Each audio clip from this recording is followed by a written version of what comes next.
Something like that. Ladies and gentlemen, guitar lovers of the internet, my name is Ollie and it is my distinct pleasure to present to you today none other than the Slash signature Les Paul Standard and Anaconda Burst from the good people over at Epiphone. Now, a couple of years ago now, Gibson came out with this lovely model you see here before me, which of course led to the, shortly led to the question, when is the Epiphone version coming out? It's now late in 2021 and these guitars have been dispersed all over the world, which means maybe you're looking at one. Maybe you've got the Gibson version, you're thinking, I'd like something I'm a little less precious with that I can take out to gigs. Maybe you can't quite budget for the Gibson version. Maybe you can afford it, but you're thinking, why spend all that money when I can get something that's more or less similarly designed, but a whole lot more affordable? So in this video, we'll talk about basically how they compare. You'll hear it, you'll see it, and yeah, let's talk about it. Before we jump into things, again, if you enjoy the video, if you like it so far, feel free to hit the like button or subscribe. It really does help, even though it's just a click of a button. So without any further ado, let's jump into things. This is the Anaconda Burst, as I mentioned. Let's test my memory. It's also available in Vermilion Burst, which is a sort of a red burst. It's available in November Burst, which we all know from the November Rain video, Appetite Burst, and the Victoria Gold Top. All models and colours which are synonymous with Slash over the years. You will of course notice that it's a Les Paul without a scratch plate or pick guard. I think it's a cool look. Some people like it, some people don't, but regardless, it's what Slash obviously prefers. So, it's a Les Paul. It has a mahogany body. No surprises there. Where things start to differ between the Epiphone and the Gibson model is that the Epiphone, yes, it does have a maple top, but that maple top has a AAA flame maple veneer over it. For those unaware, a veneer is basically a very, very thin piece of timber. As you can see, it still looks great. You get a great flame, but that's not one solid piece of flame maple on top. Whereas on the Gibson version, as you would imagine, we just get one solid piece of AAA flame maple. I personally don't think that the maple cap with the flame maple veneer versus just a flame maple top will have too much tonal difference, but feel free to chime in the comments if you think differently. Like I said, mahogany body.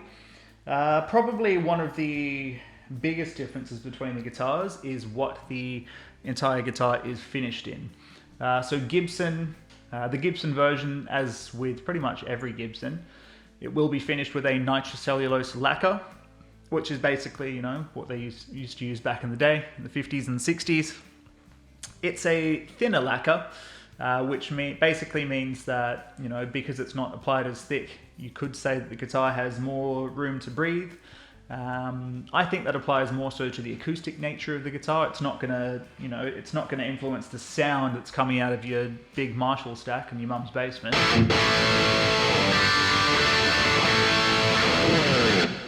But it might influence the resonance of the guitar. So the Epiphone is finished in what I can only imagine is a poly finish. So apply it on a little bit thicker. Maybe you won't get as much resonance, but being an electric guitar, the pickups are the main thing that are going to influence the sound.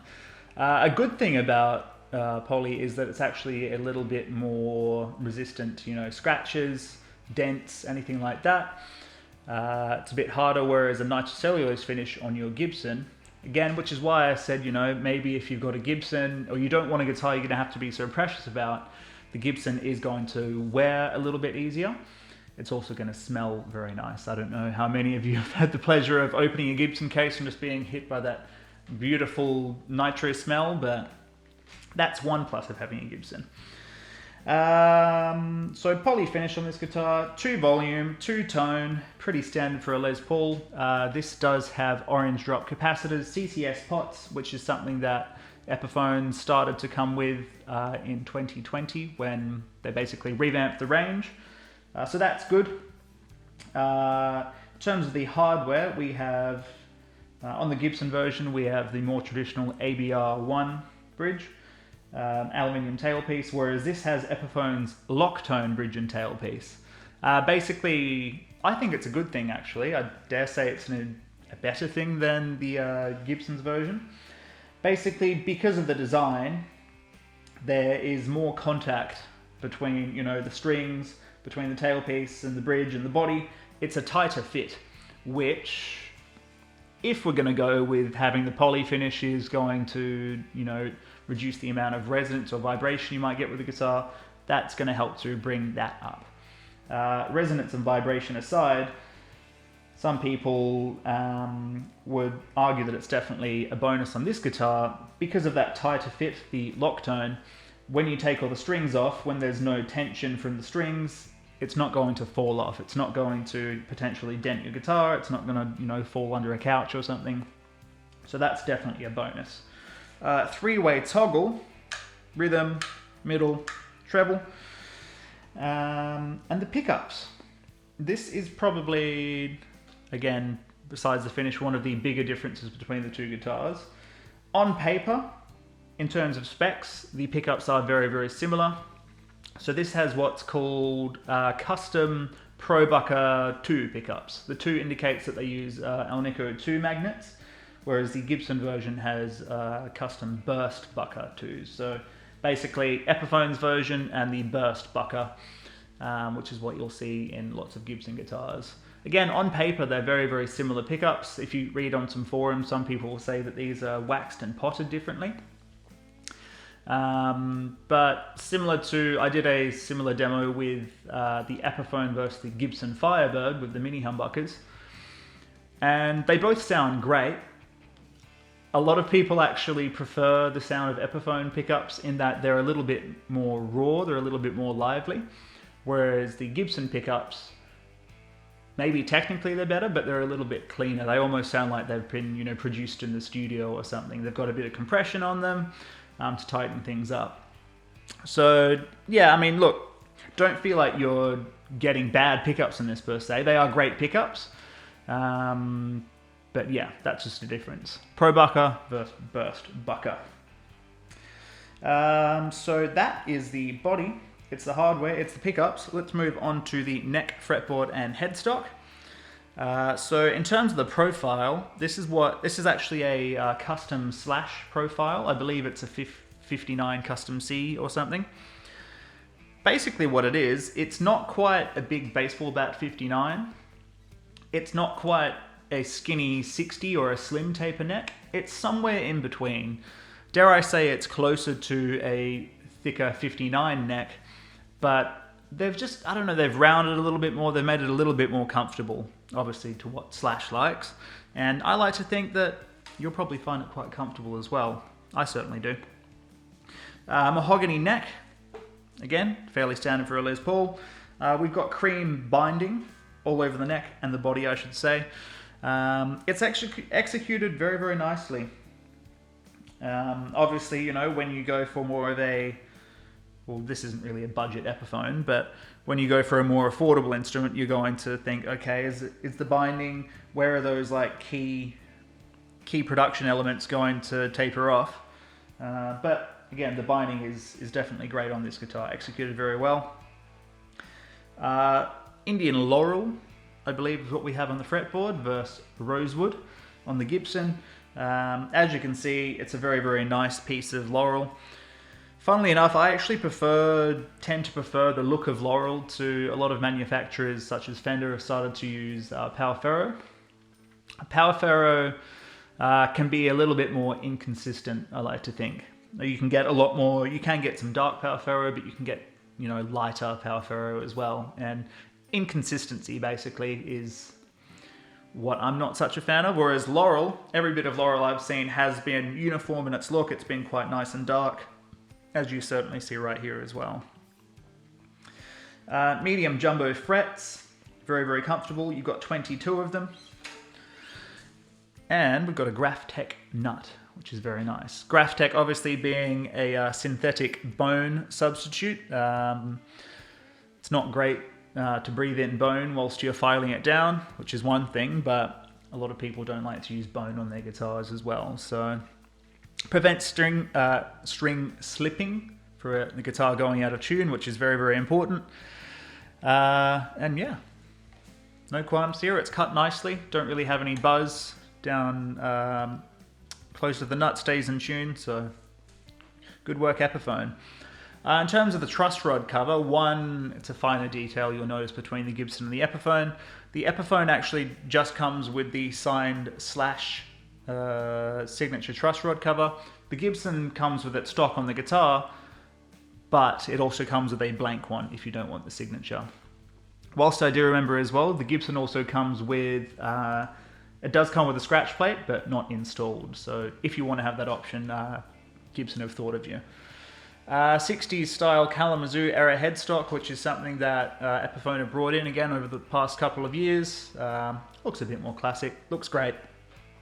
Flipping things over, you've got the Slash Scully little design there, which is a nice little touch. Epiphone Deluxe Keystone tuners. Of course, when you get to the Gibson version, you'll get nice machine heads, but these feel solid. I don't feel like they're cheap in any way, so no issues there. Of course, you do have the handcrafted in China sticker on the back of the headstock. It is an Epiphone, so that's obviously where the more affordable nature of the guitar comes from. So yeah, that's basically all of the specs on paper, I believe. Next, we're going to listen to the thing, but before that, it does come with a lovely hard case as well, which is a nice addition for an Epiphone guitar. I believe you get a brown, more vintage style hard case with the Gibson version. This is a black hard case, again with that Slash Scully design on it. So yeah, very, very cool. I think that's everything. One last thing. We're going through absolutely every fine detail of the guitar. I hope you guys are cool with that. That's probably why you're here, though. The Epiphone version will come. The strap buttons just Epiphone locking, whereas on the Gibson you'll get either Schaller or Dunlop, I believe it is. Probably depends on what they have available in the factory at the time. But yeah, you get more reputable locking strap buttons there. So that's about it. Without any further ado, signal chain today is running straight out of the guitar into my pedal board, which essentially the main thing you're hearing in front of the EVH 50-on-50 EL3450 head, basically a Marshall, is the Rodenberg Amplification Tyler Bryant TB Drive Shakedown Special, which is basically two TS9s. I've just got channel 1 engaged. And yeah, channel 3 of that EVH into a Boss WAZA tube amp expander with a big old 412 cab sim, which is why it sounds so huge. So you heard it at the start of the video, but let's just give it another run through. I'll take you through some tones. Starting off on the bridge, let's go.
All gained up, let's take things over to a clean setting now. See you in a sec.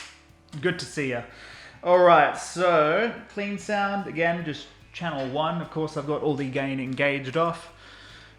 Or disengaged, I should say, would be a better word. So yeah, starting off the bridge, let's go.